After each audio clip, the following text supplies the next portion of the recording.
For over 4,000 years, they've stood in silence. Massive stone giants rising from the sands of Egypt.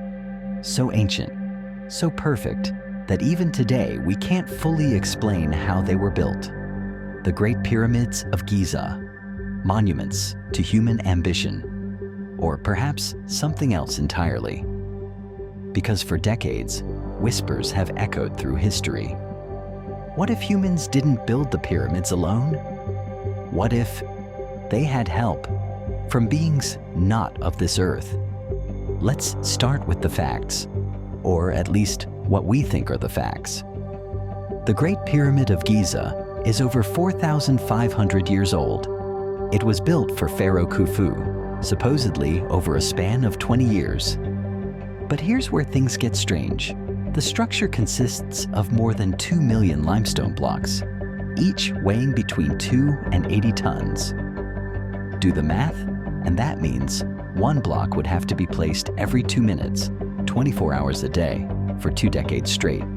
No cranes, no engines, no lasers, just ropes, wood, and manpower. At least, that's what mainstream archaeology tells us.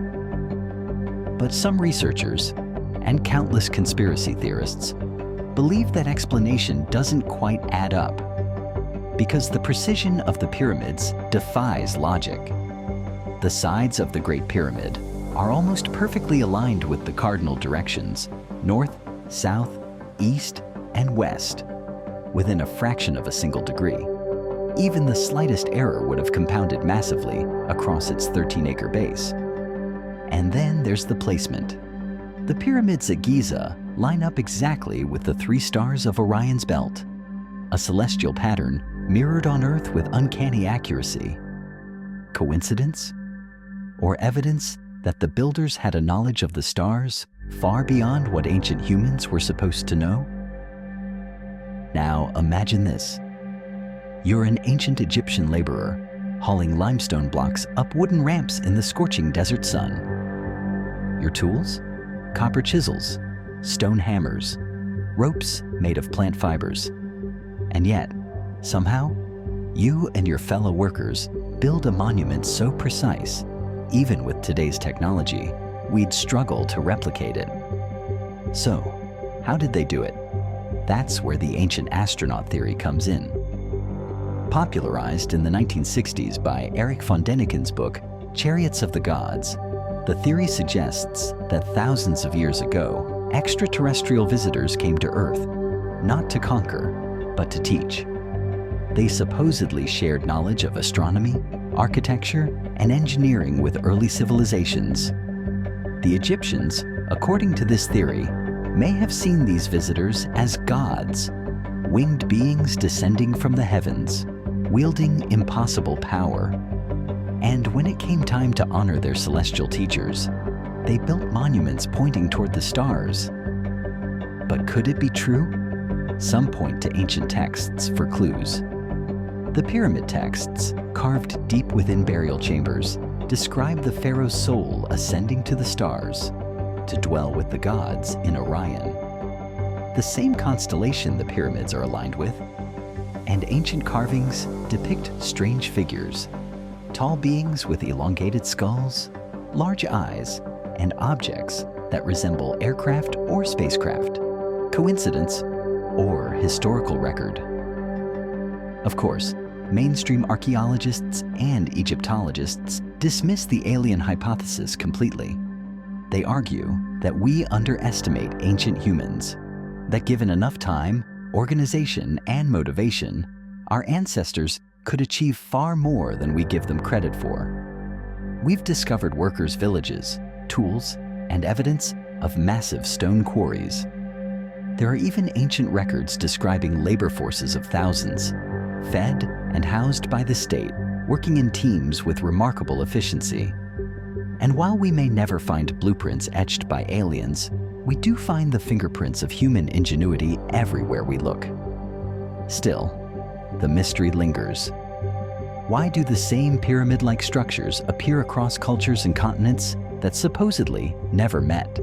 From Egypt to Mexico, from Mesopotamia to Cambodia. Step pyramids, aligned to the stars, built with astonishing precision. Was it simple coincidence? Or did ancient people across the globe all share knowledge from a common, otherworldly source? Then there's the science we can't ignore. The Great Pyramid's location sits almost exactly at the geographic center of Earth's landmass. Its height multiplied by a specific mathematical constant equals the Earth's polar radius, and its design encodes the number pi, long before it was supposedly discovered. Coincidence after coincidence, or an encrypted message left behind? Some believe the pyramids were never tombs at all, but power stations, using electromagnetic energy to transmit signals, or even electricity. Others claim they're markers, guiding extraterrestrial craft across the planet, a global grid of ancient beacons. We may never know the full truth. Maybe the pyramids are proof of what humanity can accomplish with vision, unity, and faith. Or maybe they're silent reminders of a partnership between our world and another, a chapter of history that was erased, buried beneath sand and stone. But one thing is certain: the pyramids defy time. They challenge our understanding of what ancient people were capable of, and they whisper to us, across 4 millennia, a single haunting question: who really built them? Whether you believe in aliens or in the boundless power of human innovation, the Great Pyramids remain one of the greatest mysteries on Earth. A puzzle of stone, stars, and time, still daring us to seek the truth. Because maybe, just maybe, the answers aren't buried in the sand. They're written in the stars. Thanks for watching. If you enjoyed this dive into the mysteries of ancient Egypt, don't forget to like, subscribe, and hit the bell. Because next time, we're uncovering an even deeper secret: the lost technology of the gods.